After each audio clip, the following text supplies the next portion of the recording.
Os últimos 100 anos, quais os países que mais cresceram no mundo? Em primeiro lugar, Brasil. Depois criou o Ministério do Planejamento, começou a ter hiperinflação, moratória externa, crescimento baixo, corrupção, estagnação econômica. Tem algo errado no modelo econômico brasileiro. Porque no final vocês vão ver que o Brasil pode navegar através dessa crise ou pode continuar como Atlântida, o continente perdido.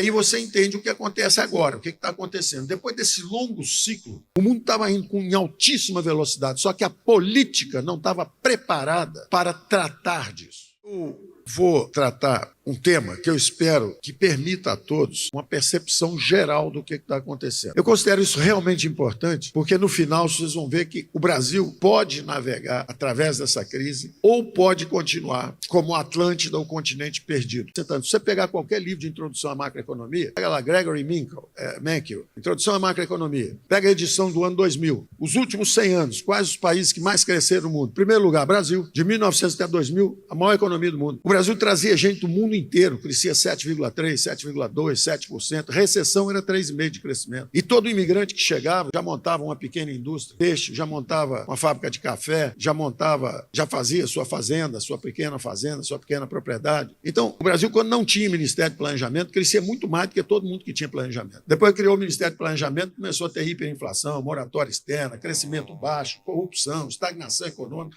Tem algo errado no modelo econômico brasileiro. E não é no Brasil. Brasil, Argentina, Bolívia, Equador, Venezuela, Atlântida, o continente perdido, afundando há 100 anos. A Argentina teve o primeiro metrô das Américas, antes dos Estados Unidos, antes de Nova York. A renda per capita da Argentina está caindo há 100 anos. Quer dizer, há um defeito fundamental na Atlântida, o continente perdido. Enquanto isso, o outro lado do mundo é exatamente o contrário. Todos esses países cresciam menos que o Brasil. As populações fugiam para o Brasil quando tinha guerra, quando tinha crise econômica. O que acontece hoje é o contrário. Agora, o que tiveram em comum? O Japão entrar numa piscina global? Ok, pequenininho. O Japão, cada vez nasce um japonês, o outro cai dentro d'água. O país é pequenininho, população pequena. Tudo bem, pode trazer o Japão para o mercado global. Piscininha de criança, vem um japonesinho, entra, está tudo certo. Aí a Coreia vê, gosta, quer entrar na piscina também. Pode vir, entra mais um. Aí vem o mamute, que é a China, 1,5 bilhão, quer entrar na piscina. Aí o americano começa a falar, está começando a prejudicar o negócio do lado de cá do mundo.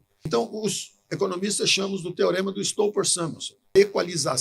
Teorema de equalização dos preços dos fatores de produção. A história do mundo nos últimos 80, 90 anos tinha um sucesso extraordinário. Quem estiver olhando de outro planeta, nunca tanta gente saiu da miséria. Só que isso pressionou o lado de cá do mundo. Quer dizer, 1,5 bilhão de chineses entraram na piscina dos mercados globais. Esse papo de que o socialismo como doutrina econômica, fome, miséria, caminho da pobreza. Esse é o fato econômico. O resto é papo.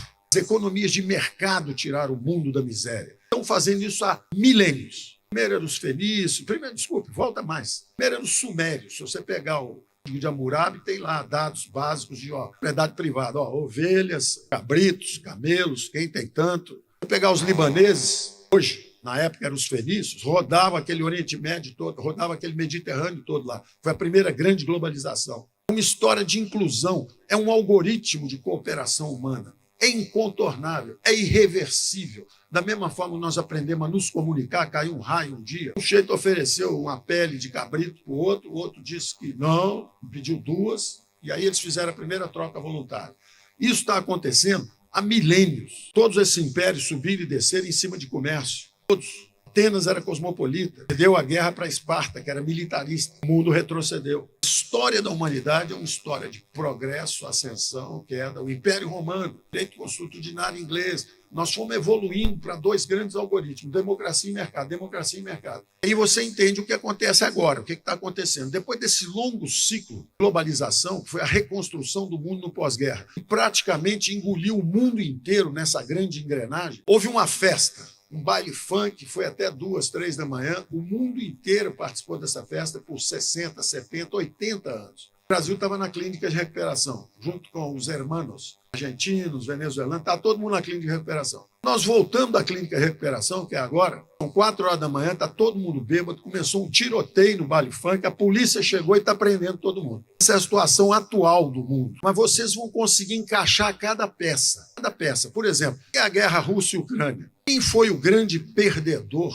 essa grande ordem econômica global se formou, enriqueceu o mundo inteiro. A própria Rússia mergulhou, era uma viúva do socialismo, mergulhou, botou um imposto de renda de 15%. Gerard Depardieu, milionário ator francês, foi morar na Rússia, se naturalizou russo. Então a Rússia acaba com o papinho de socialismo como doutrina econômica. A Rússia mergulhou no capitalismo de Estado. A China mergulhou no capitalismo de Estado.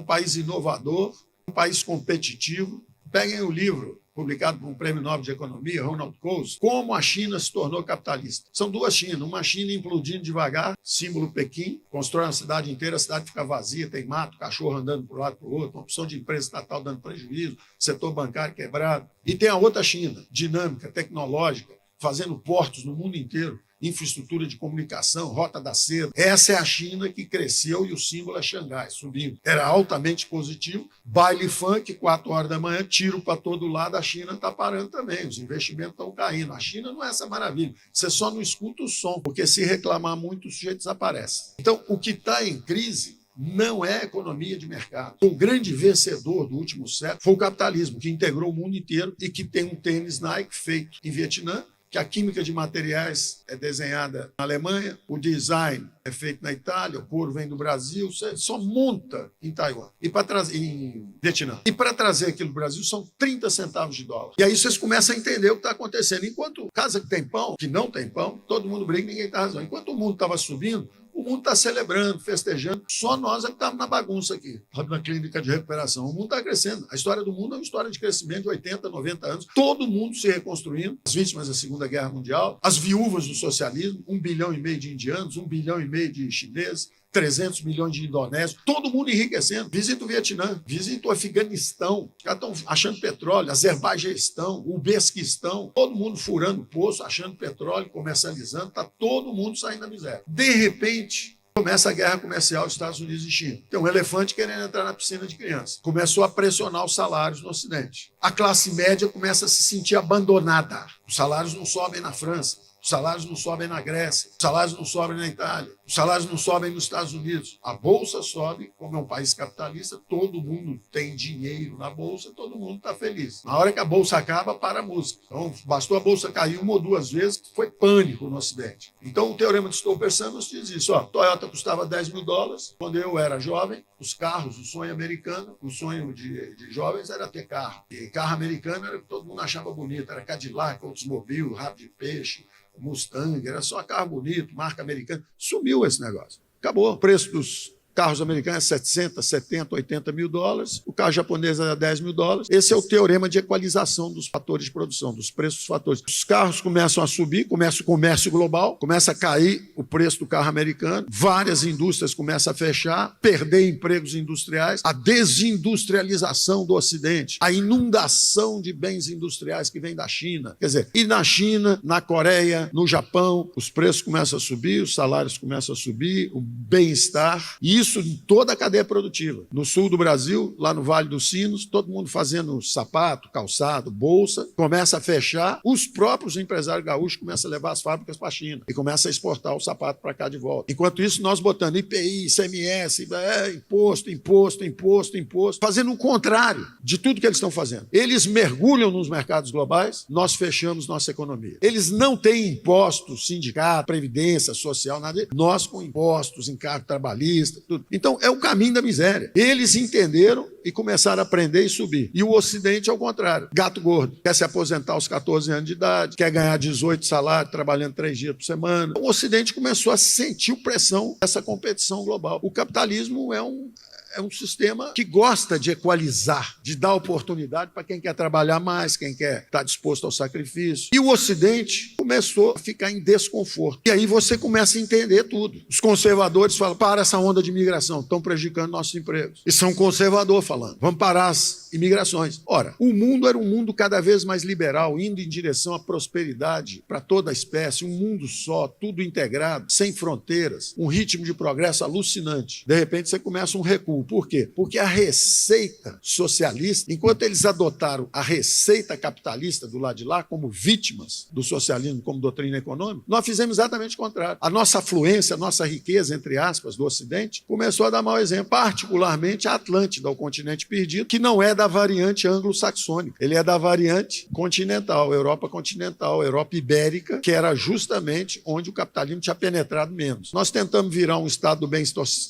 social antes de enriquecer. O país é pobre e já quis viver como vivem os gregos, os franceses. Você vê que até os gregos andaram enfrentando problema, né? Porque aposentadoria aos 7 anos de idade também aí já é demais. Então os caras estavam meio folgados demais, tomaram um chacoalha lá e tiveram que se reenquadrar. Mas é importante entender isso, porque aí você entende o quadro inteiro. Quadro inteiro. O Ocidente procurando desesperadamente a direita. Alguém tem que salvar os nossos empregos. Alguém tem que abrir a economia de novo. Alguém tem que reduzir a arbitrariedade do governo nos negócios. Alguém tem que reduzir os impostos. Alguém tem que mudar esse modelo econômico. E a democracia começa a balançar. Radical, radical. Não, radical é você que fechou o país. Radical é você que botou os impostos em 30%. Radical é você que está permitindo invasão de terra. Radical. E aí começa a barulheira a subir. Nós vivemos essa barulheira. Nós estávamos lá, o desempenho econômico do governo sendo melhor do que os lados de fora. Caímos menos do que ele, voltamos mais rápido do que eles, tivemos inflação mais baixa do que eles. E a barulheira aqui não parava. E a barulheira lá fora continua também. Então é importante entender isso. Então,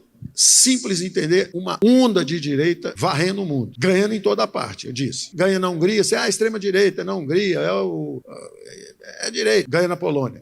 Ganha na Polônia, ganha na Itália, ganhou na Itália, ganhou na França, ganhou em Portugal, ganhou na Nova Zelândia, ganhou na França, ganhou nos Estados Unidos. Você vê que a onda está vindo. Ganhou no Uruguai, ganhou no Paraguai, ganhou na Argentina, vai ganhar no Chile, está acontecendo. Então, você entende o que é. O Ocidente está em transe, o Ocidente está em crise porque o socialismo, a penetração das teses socialistas, substituição de importações, impostos, o governo é que é o driver do crescimento, é o governo que vai trazer o crescimento. Não deu certo. Nós afundamos 100 anos.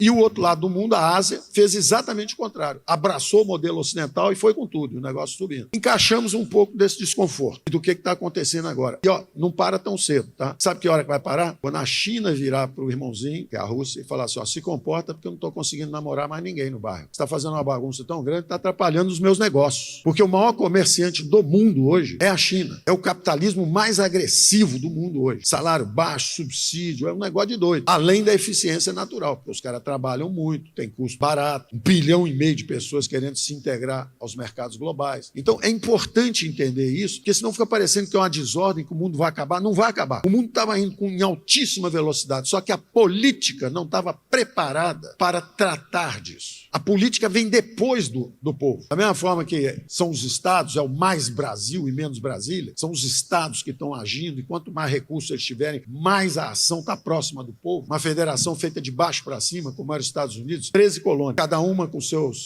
com os seus próprios recursos, suas escolas, seus hospitais, seus exércitos, suas constituições. De repente se revoltam contra os impostos inconstitucionais dos ingleses. Está escrito na Constituição inglesa, no taxation without representation. Como é que você tributa, ousa tributar nossas colônias, se você nem nos deixa ter representação e votar no orçamento? É como se fossem os governadores falando, vem cá, que negócio é esse de você fazer essa reforma aí que puxa o dinheiro todo lá para cima? Se eu é que fui eleito aqui embaixo, eu é que estou com o povo perto de mim. Só que o Brasil foi feito de cima para baixo, foi ao contrário. As capitanias hereditárias, os amigos do rei, até hoje o Estado não chegou no povo. Caiado fez um discurso forte aqui de como é que o Estado pode chegar no povo. Falar, aqui ninguém vai de terra, aqui a vida humana está preservada, bandido que mude de Estado, só que ele vai para o Estado ao lado, continua no Brasil rodando. Então nós temos que, por isso que a direita está também. Se você observar a composição do parlamento, você vai ver que a centro-direita está hoje dominante no Congresso brasileiro. Ela é bem maior do que era 4, 5, 6 anos atrás. Então tem que entender o fenômeno. A democracia é um algoritmo de decisão política descentralizada que tem séculos,